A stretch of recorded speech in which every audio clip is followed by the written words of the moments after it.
Ayan. Andito naman pa ako, mga kapwa viewers.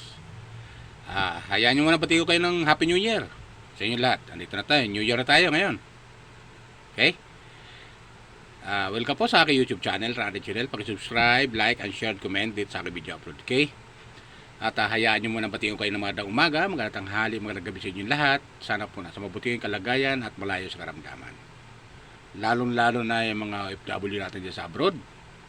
Saan makaipaling naman doon na ron. Sana po nasa mabuting kalagayan at malayo sa karamdaman. Okay? Itong upload ko, video ko ay tungkol tulo kay Beyonce na itong makaraang mga araw ay medyo napag-uusapan dito sa social media sila ni Edo at saka ni Beyonce. Dito sa social media dyan sa Kalingap. Alam nyo naman mga kapo viewers na number one tayo, isa tayo sa mga viewers ng Kalingap at supporter ng Kalingap, diba? Pero paalala ko lang sa inyo kapo viewers, hindi ako reactor commentator ng Kalingap officially, hindi po ako. Ako ay isang viewers katulad nyo, ay nanonood lamang ng mga upload video ng Kalingap, especially kay Kuya Bal at kala Ate Edna, Kalingap Rab at saka kay Ate Jack. At sa ibang mga Kalingap partner, napapanood ko. Yung mga reactor ng ibang Kalingap din, napapanood natin. So tuloy tayo. Dahil nga sa usap-usapan sa social media dito sa loob ng Kalingap, kapwa ko viewers, na ito daw sila Edo at saka si Beyonce at may mga kasamahan ay naimbitahan yata ng isang sponsor. Gaano katotoo yun kapwa viewers naimbitahan di umano ayon sa napapanood ko rin sa mga reactor. Sa mga ito nakuha ko sa mga reactor na ito lang si Beyonce at saka si Edo ay magkasama di umano doon sa isang lugar. Ewan ko tama yun kapwa viewers, hotel ba? At nandoon daw yung sponsor kapwa viewers. Totoo ba yan? Siguro mayroon silang mga ganda pag-usapan, lalo na yung sponsor na nag-imbita kay Edo at saka kay Beyonce at sa mga kasamahan pa niya. May mga kasamahan naman, andun sila J. Brad, gano'n katotoo kasi andun si J. Brad, tapos di ko alam kung andun si Dr. Lab, kung kasama si Dr. Lab, diba, couple viewers. So yun, medyo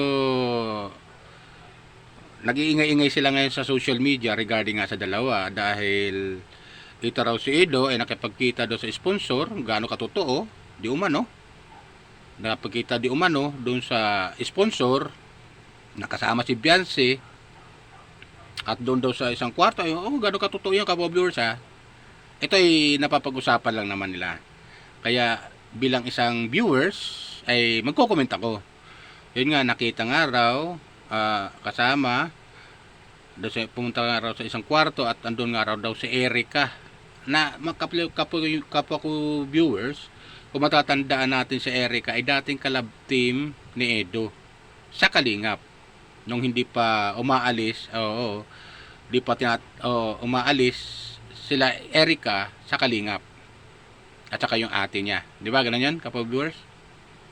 So ito ngayon ay ginagawang intriga nila. Hindi natin alam kung gawa-gawang kwento lang itong sinasabi nila na itong si Edo at saka si Beyonce ay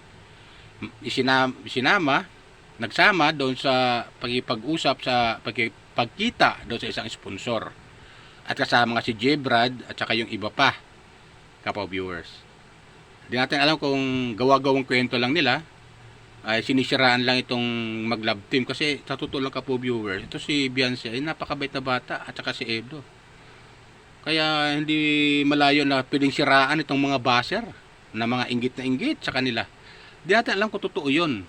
na pwedeng gawin nila na paninira para kay Edo at kay Beyonce. Kasi magandang samahan ng dalawa, yung love team. Kapo viewers. Kawawa naman. Magandang samahan ng dalawa. Di ba? Kaya maaring sirain talaga nitong mga basher na to, na mga inggit na inggit sa EDC love team. Kapo viewers. Kaya huwag tayong dadala sa kanila. Itong mga naninira na to ay walang magawa sa buhay lang. Walang magawa sa buhay lang itong mga tao to. Kundi humanap ng butas kung paano manira ng kapwa. Lalo sa social media. Di ba, kapo viewers? Mahirap yung ganun mga tao, mahirap yan pagkatiwalaan. Di ba? Kawawa naman. Kaya nung mapanood ko, dahil isa nga tayong supporter ng Kalingap at lahat ng mga upload ng video ng mga reactor, lalo yung mga kuan ni Kalingap Rab, mga upload video at ni Kuya Bal, ay nanonood tayo. Kaya nagiging aktibo tayo sa panonood sa kanila, di ba? At yun nga, napanood ko ngayon mga usap-usapan dyan sa loob ng Kalingap, dito sa social media na napanood ko. Itong mga reactor, ilan lang naman itong reactor Naki-issue daw, yun nga, si Beyonce at si Edo ay kinausap ng isang sponsor.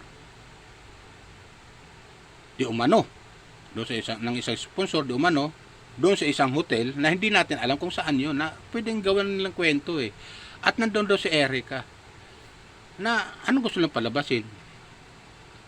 Di ba, kapo viewers? Anong gusto lang palabasin? Pag-awayin si Erica at si Beyonce? Di ba? Ito mga basa na to mahilig mag-udyok kapo viewers Mahilig gumawa ng mga kwentong-kwentong kotsero. Di ba? Kwentong-kwentong kotsero. Anong gusto Bakit palabasin? ganyan kayo? Si Erica, mag-uusap sila ni Edo. Na ayon doon sa napanood ko video upload na kesyo daw si Erica at saka si Edo pumunta sa isang kwarto at nandun si Erica at si Beyonce nasa labas. Gaano katotoo? Di ko alam kung gaano totoo itong napanood kong video upload. Medyo nagugulumihanan ako Di ba, kapoy viewers? Na pwedeng gawin nilang kwento na para sirain yung love team ng EDC. Ano gusto lang palabasin? Sirain yung love team ng EDC? Di ba? Ano nagbibigay nga ng saya? Bibihira na nga lang i-upload ni Kalingap Rab yung EDC love team. Bibihira nga lang. Sa isang buwan, minsan 2 beses o 3 beses lang natin mapapanood. Kasi marami nga itong si Kalingap Rab, marami siyang tinutulungan ng mga beneficiary niya at hindi lang yung EDC love team. Hindi lang yung ibang mga love team dyan. May mga ilan-ilan dyan. Na kailan lang napanood ko rin sa upload video ni Kalingap Rab na itong si Grace, yung nanay niya ay pinuntahan ni Kalingap Rab. O, di ba? Tinulungan niya. So, ganoon si Kalingap Rab, hindi lang pumupuko sa isang bagay lang, sa isang love team lang, o sa isang beneficiary lang. Di ba? Naghahanap din siya ng iba pang matutulungan. Di ba, kapoy viewers? Tapos, itong mga mapapanood natin sa mga ilang mga reactor na kesyo, itong si Edo at saka si Beyonce ay nagpunta sa isang lugar na andon yung isang sponsor, nimbitahan at nakipag-usap doon. Anong gusto lang palabasin? Di ba? Ibig sabihin, ibinibas nila si Kalingap Rab na bawal yun sa rules ng Kalingap. Di ba? Gumagawa sila ng kwento na walang katotohanan na pwedeng ikasira ng EDC love team. Bakit Diba? ganyan kayo? Ano gusto lang mangyari? Makipagbalikan si Edo kay Erica? Di ba? No way. Di ba? Andiyan na si Beyonce. Respeto lang naman kay Beyonce. So, itong mga bagay-bagay na napanood natin, ng mga nakaraang araw, ayun nga raw, at occasion, nagkita raw sila Beyonce at saka si Erica. Si Beyonce at saka si Erica, nagkita daw. Ano ba talaga? Nagkita ba? Hindi. Occasion, nagkita daw si Erica at saka si Edo doon sa isang kwarto na nandoon din yung sponsor. Di ba? Gaano katotoo yun, di ba?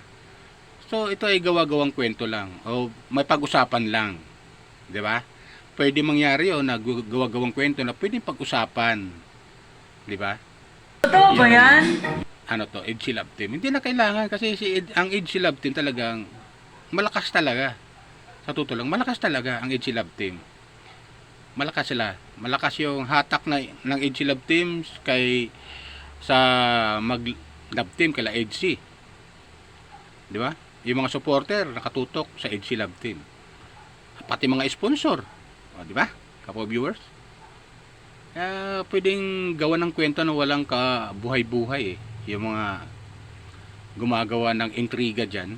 Gusto lang sirain yung Edgy Love Team. Huwag naman silang ganon. Huwag lang sirain yung Edgy Love Team. Prospeto lang.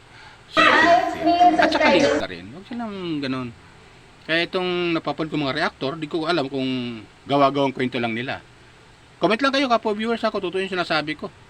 Kung pwede itong gawang kwento na paninira sa Edgy Love Team, gusto yung buwagin yung Edgy Love Team, huwag silang ganon. Huwag. Itong mga basher na to, walang may bibigay na maganda to eh. Kaya huwag natin patulan yan sila. Di ba? So yan na sa akin kapo viewers, paalala ko lang po, baka mayroong hindi nakapag-subscribe, like and share sa aking video upload na nanonood. Subscribe lang po kayo, like and share, comment. Okay? So tuloy lang suportahan natin sa Edgy Love Team. Lahat ng love team ng Kalingap, suportahan natin sila. Shoutout sa inyo ha. At shoutout pala kay Dodong Ruel o Malalag, kay Rachel Morales, kay Midit sa Leche Plant Girls, shoutout pala sa inyo.